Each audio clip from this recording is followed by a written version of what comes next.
নমস্কার, আমি সুপর্ণা। তো যথারীতি আজকের ভেলোরের আমার প্রথম দিন, ডে 1। তো আজকে সকালবেলায় আমি ভেলোরে পৌঁছেছি। বিশাল অসুস্থ শরীর নিয়ে পৌঁছেছি, খুব ঠান্ডা লেগে গেছে।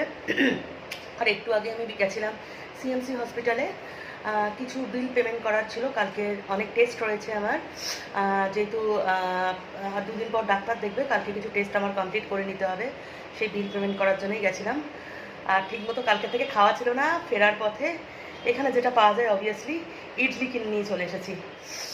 তো আশা করছি শরীরের যে আমার অবস্থা, ব্রেকফাস্ট করে আমি যদি ঘুম লাগাই, যেহেতু সকাল থেকে ঘুম নেই, তো আজকের আর আমি দুপুরে উঠছি না, আর দুপুরে রান্নাবান্না হবে না, আজকের দিনটা কিনেই খেতে হবে।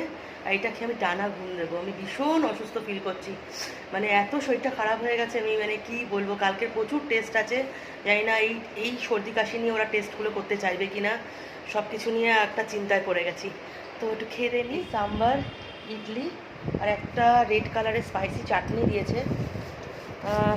নারকেলের চাটনিটা দেয়নি, রেড কালারের একটা স্পাইসি চাটনি। তো এইটা দিয়ে আজকের আমাদের ব্রেকফাস্ট হবে। মেয়ে আর খিদে সহ্য করতে পারেনি, কাল থেকে খাওয়া নেই। মেয়েও কালকে ট্রেনে অসুস্থ হয়ে পড়েছিল, এই ইডলি নিয়ে বসে পড়েছে। জামা কাপড় মেলতে এসেছি, যা গরম এইখানে, তো মনে হচ্ছে আধা ঘন্টার মতো শুকিয়ে যাবে সব। ব্রেকফাস্ট করে মেয়ে টানা ঘুম দিয়েছিলাম, লাঞ্চও স্কিপ করে ফেলেছি। তারপরে এখন ঘুম থেকে উঠে স্নান টান করে যত ট্রেনের জামা কাপড় ব্যাগপত্র কেচে ছাদে মেলতে এসেছি।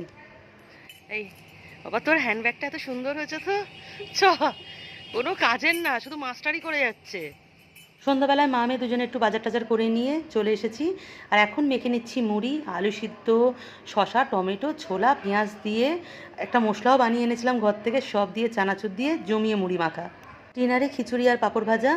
আর সিএমসি হসপিটালে রবিবার কোন কোন ডিপার্টমেন্ট খোলা থাকে সেটা লং ভিডিওতে শেয়ার করেছি, আর লং ভিডিও আমার চ্যানেলেও চলে এসেছে। সবাই ভালো থেকো, খুব তাড়াতাড়ি দেখা হচ্ছে।